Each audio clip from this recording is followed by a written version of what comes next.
Jadi sedihnya kita Pak, Bu, hanya gara-gara logo halal itu diganti jadi logo ada wayangnya.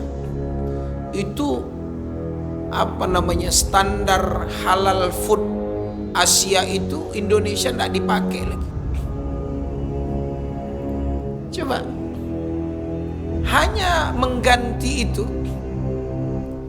Indonesia sudah dikhawatirkan baik barang yang masuk dan keluar itu mereka sangat sensitif dengan logo MUI, logo halal MUI. Itu yang langsung bicara, saya dengar mereka yang punya sertifikat halal di Malaysia.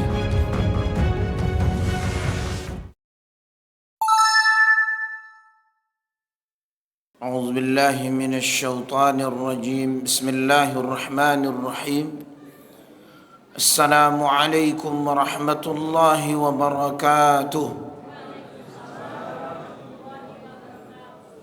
Apa kabar ayahanda ibunda sekalian? Sehat? Masya Allah, barakallah. Alhamdulillah, alhamdulillahilladzi huwal awwal wal akhir wal zahir wal batin. Alhamdulillahilladzi hadana lihada wa ma kunna linahtadiya laula an hadana Allah. Asyhadu an la ilaha illallah wa asyhadu anna Muhammadar Rasulullah sallallahu alaihi wasallam. Ikhwatal iman rahimakumullah, kita menghadirkan semangat untuk menghiasi diri kita ini dengan berbagai kebaikan. Wa la budda minna an natahalla biha, dan perhiasan yang terindah itu adalah iman wal Islam, الشكر الصبر القناعة والطاعة. Kemudian dan hendaklah kita membersihkan jiwa kita ini, wa natakhalla biha, utama sekali hendaklah kita bersihkan dari sifat-sifat sombong, ingkar, kemudian juga ujub, wal'iyadzu billah, at-takabbur, ar-riya, dan begitu juga penyakit-penyakit hati yang lainnya. Setiap kali kita datang ke sini, maka kita usahakan kita adalah orang-orang yang terpilih, memanfaatkan waktu, begitu juga menghabiskan sisa umur ini terutama talabul ilm, sehingga keberkahan ini sesungguhnya terasa ketika kita berada di umur, di kesempatan yang sesungguhnya ini adalah sangat mahal di zaman ini. Kemudian ikhwah fillah, melihat kondisi dan keadaan, saya memilihkan tema kita di maghrib menjelang isya ini tentang cemburu terhadap agama, yaitu ghiratum fil Islam. Ghirah ini beberapa makalah yang ingin saya sajikan adalah minha fawaid, ada manfaat-manfaat. Sebelum berbicara tentang faedahnya, ghirah ini adalah rasa cemburu, ya. Dan secara istilah ghirah ini adalah orang-orang yang masih memiliki rasa kepedulian, perhatian terhadap agama, apalagi di saat-saat agama kita ini dihina, ya. Dan ini menjadi catatan kepada kita Dan bukti yang kita lihat hari ini, begitu banyaknya orang-orang nyeleneh, dan mereka ini seolah dibiarkan. Bahkan mereka dengan sewenang-wenang semudahnya menghina Allah, menghina Rasul, menghina malaikat, ya. Padahal ini semua adalah rukun iman. Dan sebenarnya jangan main-main dengan rukun iman. Artinya secara langsung mereka telah menghina Rabbuna Jalla Jalaluh, menghina Allah. Dan orang yang diam ketika agamanya dihina, itu sama kata ulama, memang sudah tanggal iman dari hatinya. Orang yang menyaksikan, bahkan ini perkataan Imam Ibnu Rajab Al-Hambali. Dan Al-Imam Ibnu Rajab Al-Hambali ini menjelaskan tentang antara ghirah dengan amar ma'ruf nahi mungkar. Bahkan orang-orang yang menghina agama sekalipun tidak di depan kita, tapi kalau kabar itu sampai kepada kita dan kita diam, itu kata mereka sama halnya kemungkaran itu ada di depan mata kita.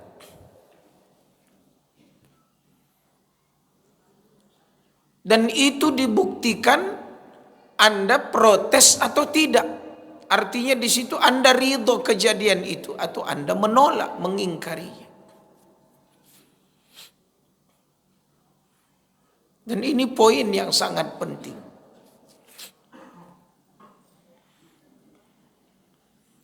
Sebahagian ulama mengatakan adalah semangat yang menggelora dalam jiwa seseorang. Jadi amaliyah terutama ibadah kita ini, sebenarnya setiap kita kali salat, puasa sunnah, sedekah, itu ibarat membangun ruhiyah, syaja'ah, keberanian, kecerdasan. Sesungguhnya kita sedang menguatkan semangat-semangat kita. Jadi ibadah kita ini bukan hanya sekedar ruku, sujud, berdiri. Nah, ya khalis.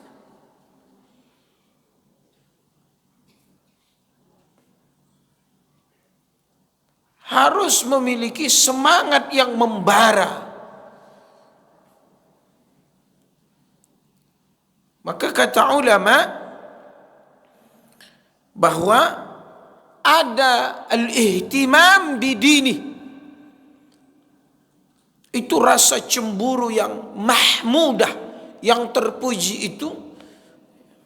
Semangat yang membara ketika nilai-nilai ibadah yang terpatri dalam jiwa kita, yang itu menjadi cahaya penyemangat dalam hidup kita ini. Setiap kali kita ruku', sujud, berzikir, mengingat Allah, maka sesungguhnya kata ulama itu menambah semangat, penjagaan, pembelaan. Karena di situ ada disiplin. Di situ ada apa? Semangat, hamasah. Agar kita ini orang-orang yang memang punya izzah. Ini dahsyat sekali.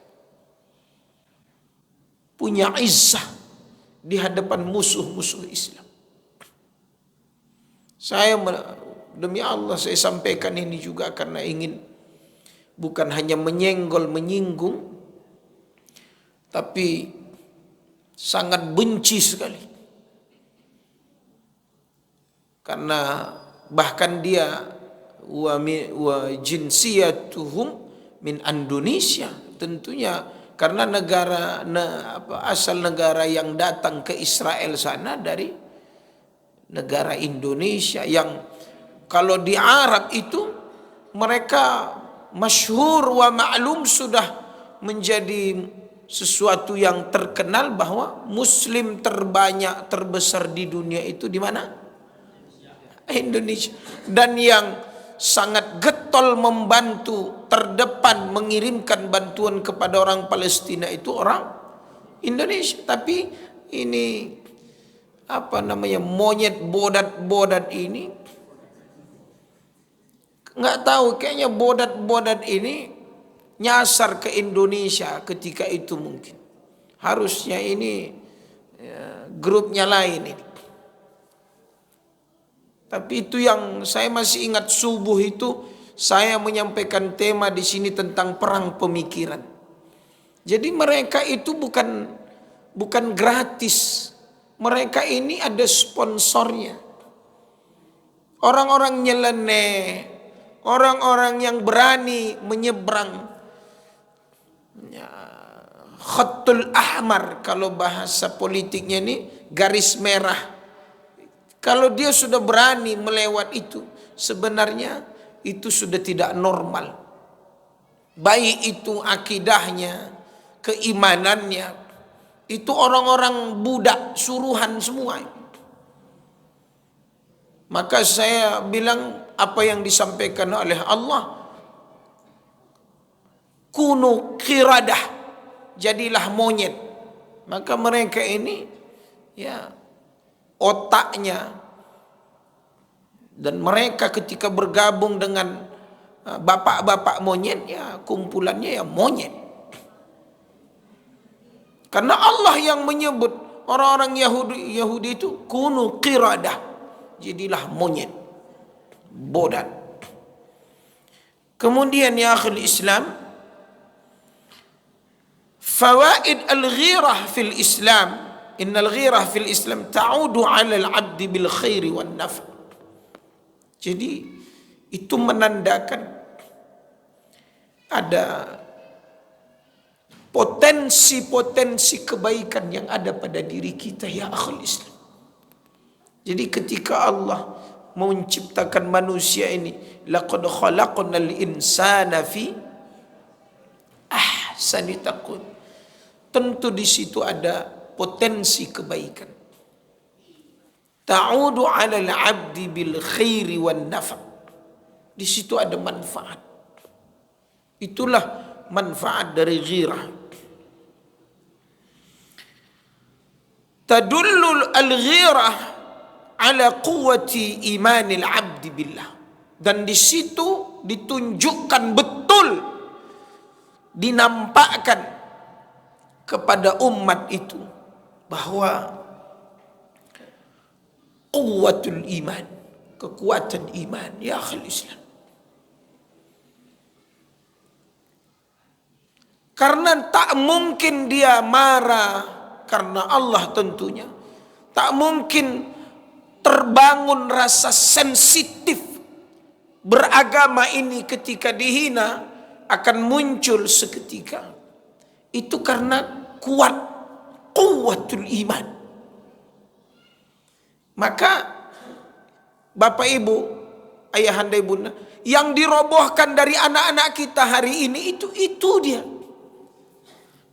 Tidak ada lagi rasa takut, taat kepada Allah. Maka apapun yang terjadi terhadap agama ini, anak-anak muda kita itu say hello aja, ini lewat saja. Ya itu yang akan terjadi ke depan. Terus siapa yang mau mengambil bagian ini?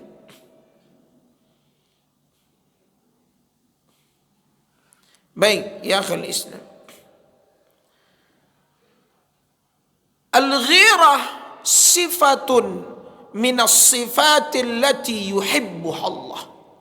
Jadi rasa cemburu terhadap agama ini ketika dikelola dengan baik, itu sifat yang paling dicintai oleh Allah.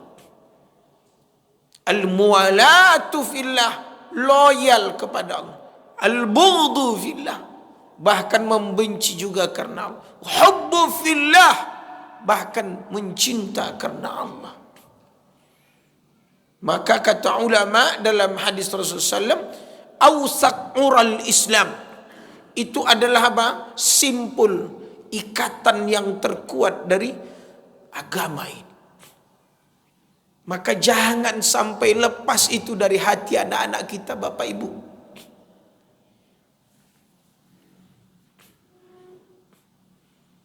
Jangan sampai lepas.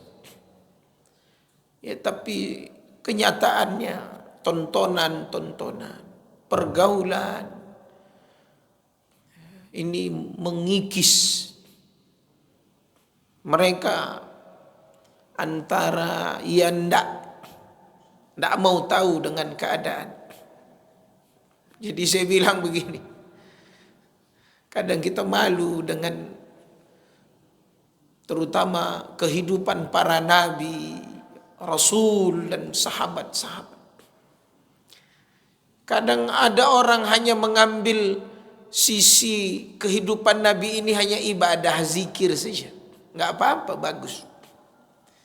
Tapi banyak yang melupakan sisi perjuangan, dakwah, berdarah-darahnya Nabi membela agama ini, itu kenapa tidak disingkap? Kenapa tidak diangkat ke permukaan? Jadi kadang, kenapa tidak berbicara bagaimana Rasulullah berjuang membela agama ini dengan darah dan nyawanya? Kadang hanya bicara masjid, bicara istrinya, bicara dagangnya. Sebenarnya kecemburuan yang dahsyat kepada Rasulullah itu adalah perjuangan untuk membela agama dan mendakwahkan.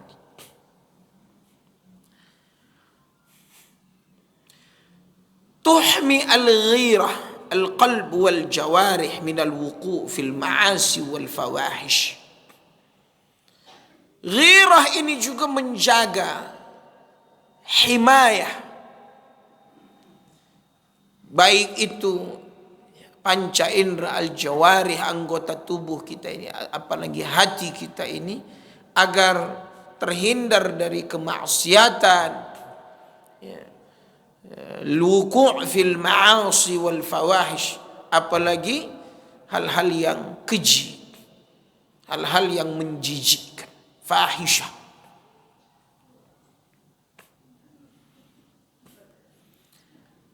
Wa akhal Islam rahimakumullah, apa asbab du'f al-ghirah fil Islam? La'alla min abrazil umur, kata beliau, apa penyebab lemahnya ghirah itu? Ini teksnya saya coba buat sendiri, bahwa yang notabene-nya di lapangan waqi'in al-yawm al-mu'asir, di zaman modern ini realitanya, kenapa layu, kenapa apatis saat agamanya dihina? Justru orang-orang nyeleneh munafik ini semakin banyak dan semakin berani.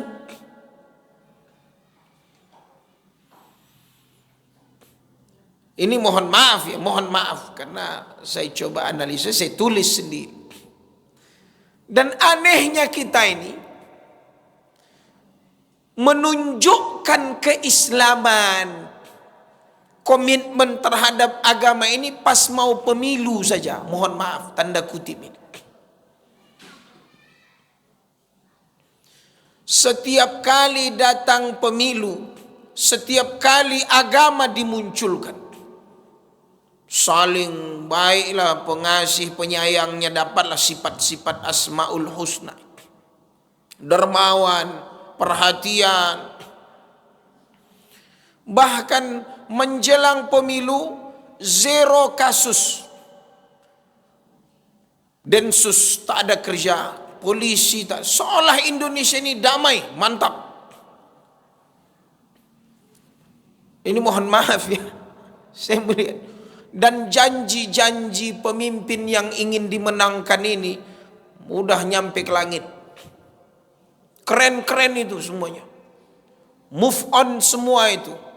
Apa apa namanya? Itu bahasa-bahasa Korea tuh muncul saya tengok. Macam udah bintang film akan datang segera, akan tayang. Khawatir jadi gentayangan. Jadi mereka memperlihatkan wa yuzhir, bahwa mereka seolah-olah mutadayyin, seolah-olah memang agamis itu di saat ingin dipilih. Tapi begitu sudah dapat jabatan, khalas ya, khalas. Ruh, habis, tinggal. Coba. Ini muskilah, ini masalah.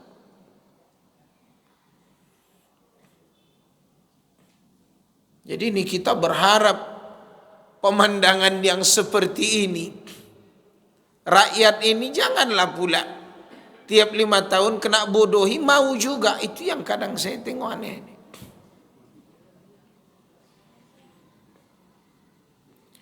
Kemudian zaman di mana para aktivis, anak-anak muda,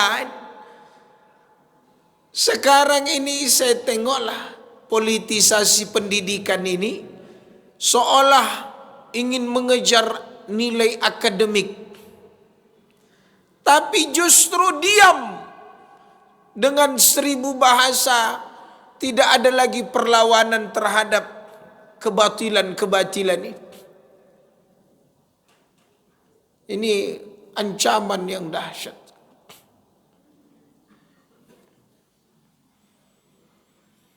Kemudian ya akhul Islam, apa penyebab du'ful ghirah ini? Karena standar hidup ini tidak lagi kata-kata iman, takwa, enggak. Tapi apa?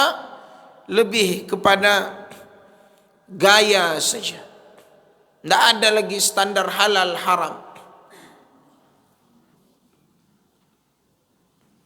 Itu yang kapan saya menyampaikan tema, saya baru pulang dari Malaysia, saya bilang. Jadi sedihnya kita Pak, Bu, hanya gara-gara logo halal itu diganti jadi logo ada wayangnya, itu apa namanya, standar halal food Asia itu Indonesia tidak dipakai lagi. Coba, hanya mengganti itu, Indonesia sudah dikhawatirkan baik barang yang masuk dan keluar itu, mereka sangat sensitif dengan logo MUI, logo halal MUI itu. Itu yang langsung bicara, saya dengar mereka yang punya sertifikat halal di Malaysia.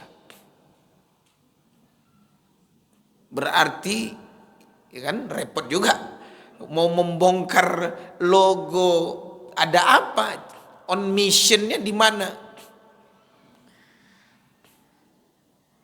Bahkan ada anak SD yang gara-gara minum apa, ale-ale, minum apa itu yang cuci darah, gagal ginjal, dan itu pengakuan orang tuanya. Jadi ternyata di negara-negara maju, logo label halal MUI yang kita itu dulu ditakuti. Tapi setelah diintervensi, fungsi-fungsinya dihilangkan. Jadi standar halal haram itu dicabut. Berarti itu kan sebenarnya kalau saya bahasakan, sebenarnya itu perang agama. Artinya kita tidak ada lagi standar halal haramnya.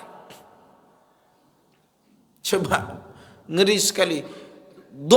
Id'af, pelemahan-pelemahan, dan di situ bahaya sekali.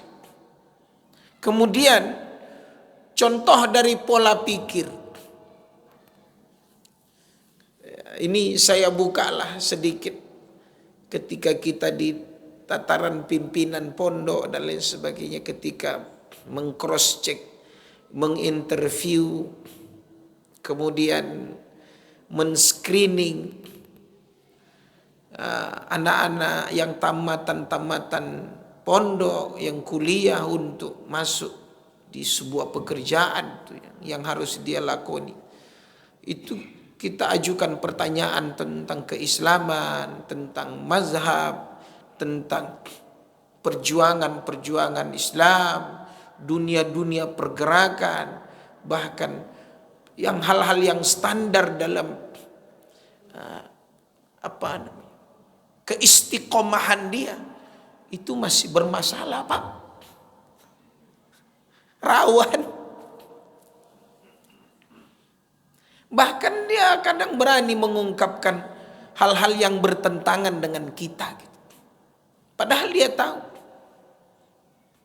Dengan alasan yaitu hak asasi manusia. Coba itu.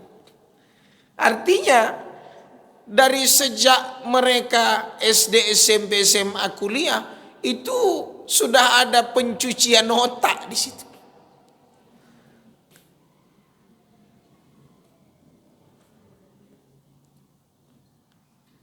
Itu luar biasa. Jadi pola pikir yang sudah sekuler, liberal, yang ke barat-barat, komunis, Syiah, belum yang aneh-aneh yang sekarang aliran si Mama Gufron, yang aliran-aliran itu semua itu by design, by data. Mereka punya strategi, mereka punya perencanaan, mereka punya dana. Kita hanya konsumen saja, konsumtif. Habislah.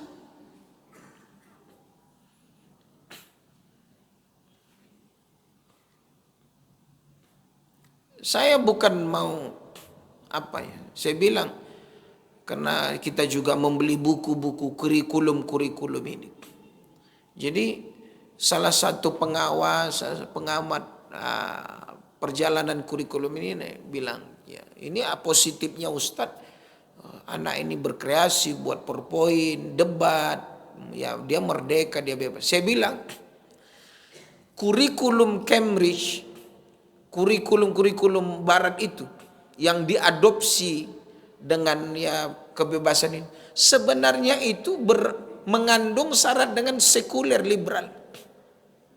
Di situ Pak, saya ingat betul dulu kami kuliah di S2, gara-gara mendebat dosen yang sekuler aja saya dapat nilai C.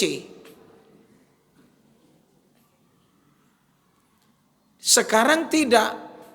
Ini dahsyatnya dibalik. Sekarang ya saya bukan mau meramal, tidak. Kita belum tahu ini seperti apa dan kita harus positif betul. Tapi jangan salah nanti kalau Anda didebat. Karena ini dibuka. Jadi berdebat, mempertahankan argumen, itu pola-pola sekuler dan itu kurikulum barat begitu.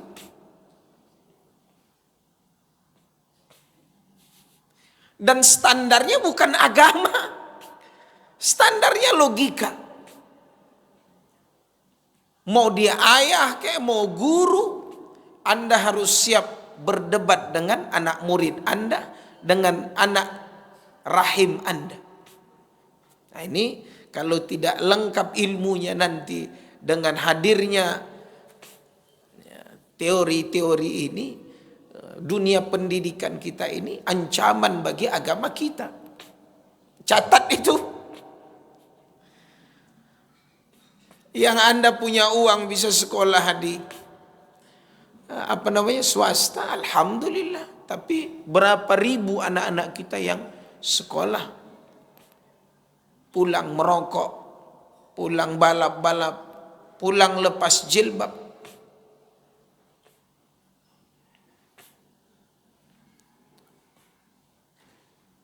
Maka saya coba katakan begini, tolong ayahanda, bapak ibu, jangan sampai kita ini kebablasan.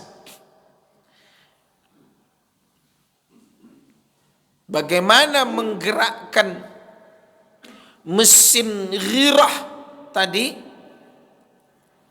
yang kita miliki ini sehingga dia menjadi satu kekuatan bagi umat Islam. Pertama adalah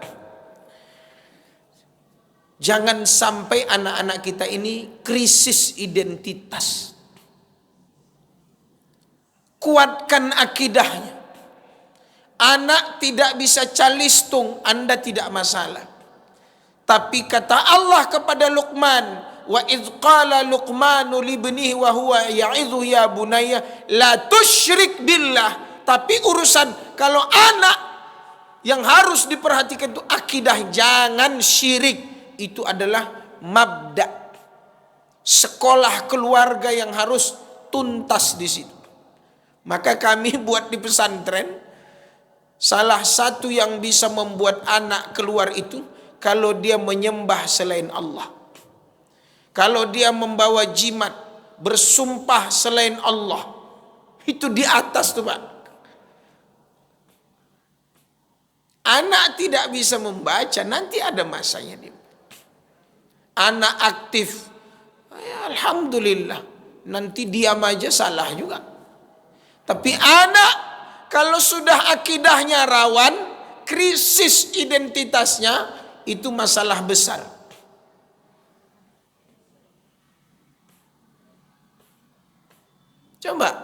Coba saya tanya Bapak Ibu, kalau ada anak hari ini main gamenya yang membuatnya misal Kristen Barat, itu boleh nggak? Artinya dia memakai aplikasi dan game-game itu yang sebenarnya merusak dia. Dan yang sesungguhnya yang membuat itu bukan umat Islam. Kena nggak akidahnya? Kena. Misal dia menonton yang tidak berjilbab, menyanyikan lagu-lagu yang sebenarnya itu melalaikan dia. Sebenarnya udah kena akidahnya. Kenapa? Ghirahnya tidak ada. Itulah dia disebut ghirah mazmumah. Ghirah yang disebut tercela itu. Kenapa? Condongnya dia, senangnya dia, bukan produk agamanya, tapi produk agama lain. Sepele Pak. Dulu karena bioskop, dulu karena pakai layar tancap, segannya masih banyak. Sekarang bioskop itu di tangan anak kita, tinggal geser-geser. Makanya apa? Secara mental, segan, malunya nggak ada, karena cuma geser aja dan orang nggak ngelihat.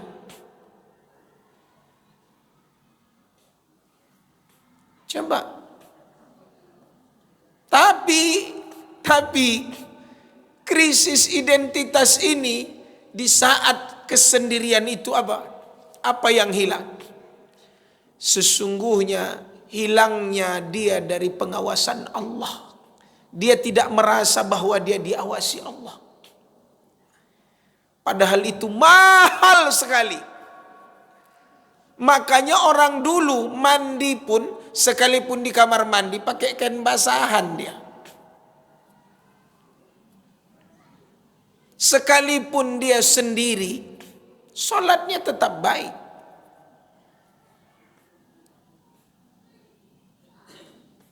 Hari ini hancur. Kenapa? Ini menganggap enteng, mudah mendapatkannya. Akses-akses yang cepat ini membentuk karakter, membentuk pribadi-pribadi yang cuek. Tidak ada ghirahnya, tak ada. Kalau kau tonton itu sekali lagi, ku pecahkan itu handphone kau. Berani tak? Ayah tengok kau lagi mau nonton yang telanjang tuh. Ku tokok TV itu nanti. Ku bakar. Orang dulu gitu. Gitu. Kalau tak sholat lagi kau nanti, jangan harap sepeda kau. Sepeda ayah jual. Itu. Coba kau tak sekolah. Ambil cangkol nih, kau cari duit kau sendiri. Sekarang coba buat anak begitu. Seminggu tak pulang, awak pula yang takut.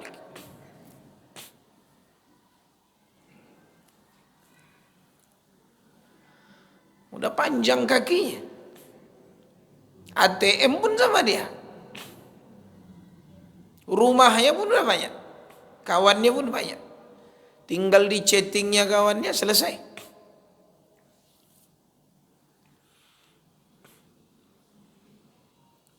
Yang ketiga, saya akan ulangi.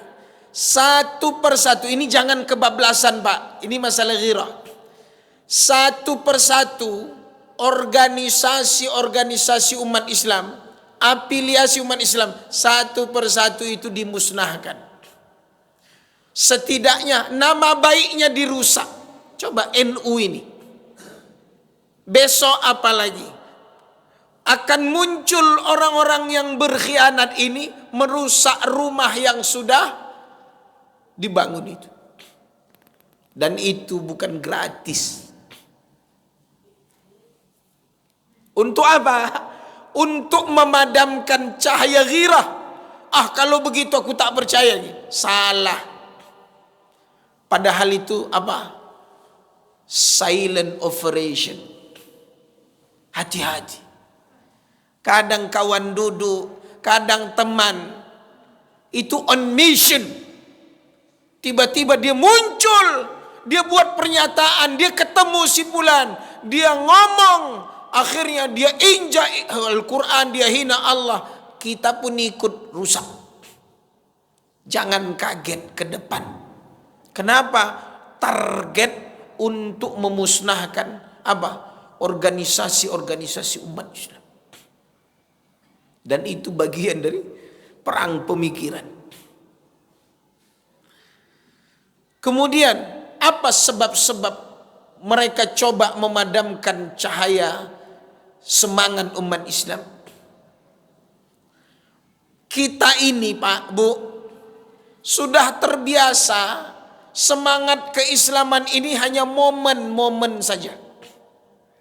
Idul Adha rame. Hari raya rame. Ramadan keluar semuanya rame. Walaupun sehari, 2 hari, sepekan, 2 pekan. Haji rame. Jadi kita ini ghirahnya masih ghirah apa? Panas-panas apa kata orang? Panas-panas kuku aja lah. Tak enak disebut teh ayam di masjid.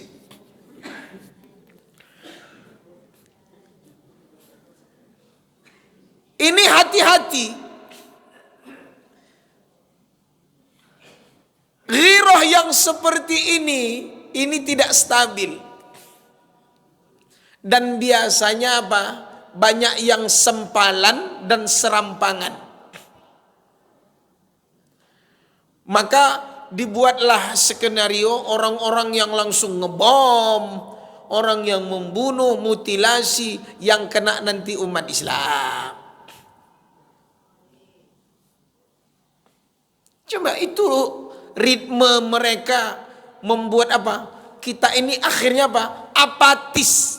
Seolah kita memadamkan cahaya peduli, menghilangkan semangat membela agama. Caranya begitu. Dan ini ya mohon maaf ya, ini strategi, ini perencanaan. Dan itu matang sekali. Minum saya di kedai kopi. Sebelum pergi masuk kerja, kumpullah datuk-datuk apa cerita. langsung. Kalau pejabat terendah ini tidak bisa meyakinkan rakyatnya memilih sekian persen, kena ciduk, kasus ini itu ini. Itu perencanaan. Dan akhirnya apa? Coba lihat. Ini akhir endingnya. Ketika kita tidak lagi punya nyali untuk membela agama kita, yang terjadi adalah, ingat ini, yang terjadi adalah penjajahan. Mereka akan menghabisi kita, mengambil sumber daya alam kita, membuat kita ini pengangguran, ketergantungan terhadap pekerjaan. Mau makan, kalau ndak mati. Pilih mana? Kerja Anda digaji segini atau Anda dipecat. Banyak lagi yang antri. Tidak ada punya hak. Yang ada hanya kewajiban. Kenapa? Bahasanya apa? Bahasanya adalah penjajahan.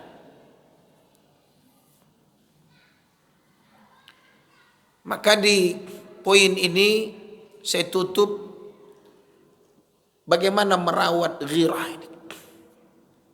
Satu, bagaimana kita merawat cinta kita kepada Allah.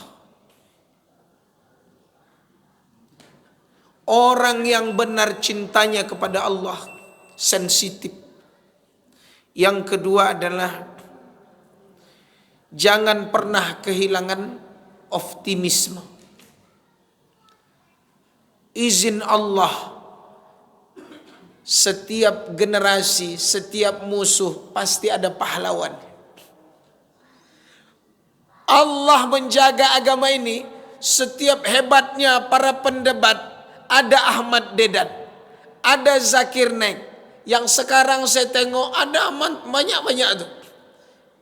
Ahli-ahli kristolog, ahli-ahli sejarah, mantap-mantap, muda-muda. Masya Allah itu. Kemudian pahami makna ukhuwah. Kita ada sebuah tulisan begini. Saya tengok di media sosial, ini penutup. Ustadz-ustadz kita sekarang ini, kalau udah ngomong, dia yang paling hebat. Organisasi dia yang paling terkenal. Seolah kalau dikasih urusan umat ini ke dia, seolah dia bisa menyelesaikannya. Itu bongak itu. Gaya. Maksudnya apa? Nggak bisa. Artinya apa? Kita harus bersinergi. Kita harus apa? Ada sumbangsih kita. Ada di ekonomi bagus, ada di akidah bagus, ada di politik bagus, ada di dakwah bagus, ada di obat-obatan bagus, ada di bisnis bagus. Itulah yang harus diramu dalam kehidupan umat Islam. Itulah hebatnya Rasulullah sallallahu alaihi wasallam. Jadi jangan sok ini tidak boleh, kalian tuh tidak bagus, kami yang hebat. Coba kasih dia masalah umat ini, selesai tak sama dia? Mana? Tak bisa. Artinya apa? Allah menginginkan menjalani kemenangan ini bukan begini. Sinerginya ada, saling memenuhi kehidupan ini ada, kompaknya ada. Maka akan datang kejayaan dan kemenangan Islam. Ini saja. Astaghfirullahaladzim. Assalamualaikum warahmatullahi wabarakatuh.